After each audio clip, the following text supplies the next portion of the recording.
Hi everyone, it's Natalie from Circuit Recruitment and welcome to another installment of Landing a Job 101. In this series, I'll be sharing one tip per video, taking you slowly through the whole process involved with landing yourself a new role. In my previous video, I talked about how to nail a take-home tech challenge. So if you want to know a little bit more about how to do that, just head over to my YouTube channel and you'll see that and many more episodes in this series. Now in today's video, I'm going to go over how to demonstrate effective communication in your interviews. Now I thought this would be very useful, especially for the candidates in my network who have English as their second language. But even if you're a native English speaker, it is always good to check yourself now and again to see how you come across in your interviews and ensure that you develop a really masterful art of how to get your ideas across succinctly and in a way that conveys your point properly. So I'm going to jump straight into my top tips for portraying effective communication in interviews. So top tip number 1 is go through your resume and make sure that you display a deep understanding of the technologies or skills that you've listed there. A lot of the time, the first interview that you actually do will consist of an interviewer going through your resume and picking out the parts of interest to them. Then they might ask you to delve a little bit deeper into your knowledge of those technologies or those skills that you've listed. They might even ask more and more questions until they get to a point where you can't go any further. This is a really common interview technique, so it's really important that you're able to speak really clearly, succinctly, and in depth about everything that you've written there.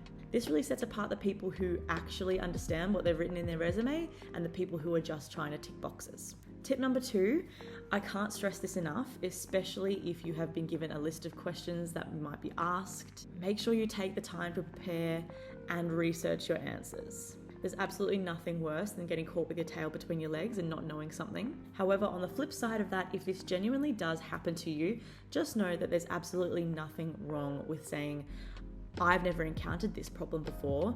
I would like to do some research and get back to you. Doing that will reflect much more positively on you than trying to BS your way through it. Something really interesting that I came across while I was researching for this video was to put relevant information at the beginning and the end of your answer. This is actually a phenomenon called the serial position phenomenon. And basically there's research that shows that people are much more likely to remember the first and last things you say. So when you're practicing your answers, make sure you emphasize the most memorable points at the beginning and end of your sentences. Now, something that might come in handy for people who have English as their second language is to try and create a mental image in your mind before you start answering the questions. There was once a study done on medical students where basically their teachers were told to put a mental image in the students' heads when they were explaining things to them. And this was found to be a much more effective technique of teaching them. So when you need to explain something, try and visualize the image in your head and then try and find the words to create that mental image in your listener's mind. Another tip I have for you is to break things down. Try and avoid going on a tangent, and the best way to do that is to break things down for your interviewers. For example, if I was in an interview and somebody asked me, how do I source my candidates? Instead of answering in a flurry of sentences that aren't in chronological order that make absolutely no sense, I would try and take them on a succinct but effective journey and say something along the lines of, I'd like to answer this question in 2 parts. Firstly, I source my candidates via job ads, and then I would go on to explain how I do that. And secondly, I also source them via headhunting, and then I would give a little bit more information on how I go about that. My second last tip of today is to take your time and take a breath.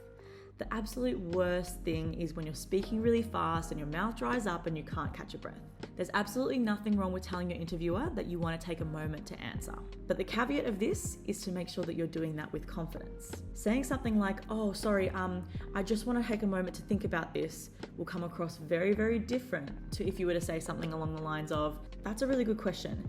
If you don't mind, I'd like to take a moment to think through my answer before speaking about it. Did you hear the difference? One portrays to the interviewer that you do have the answer, but you want to make sure you're saying it correctly. The other gives the impression that you probably have no idea what you're talking about, and you'll need a little bit of extra time to scramble.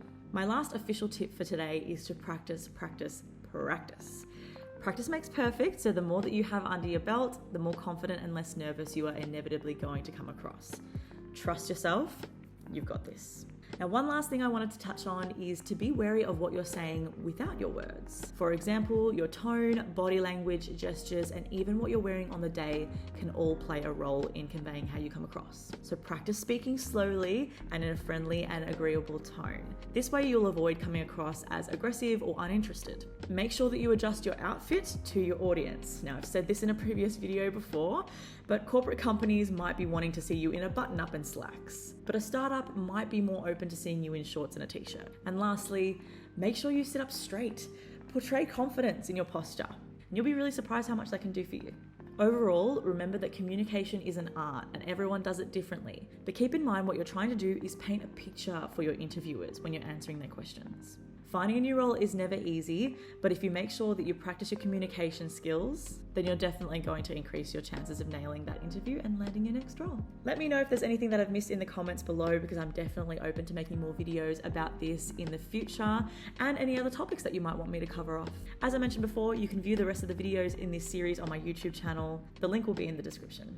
Thanks so much for watching, and until next time, bye.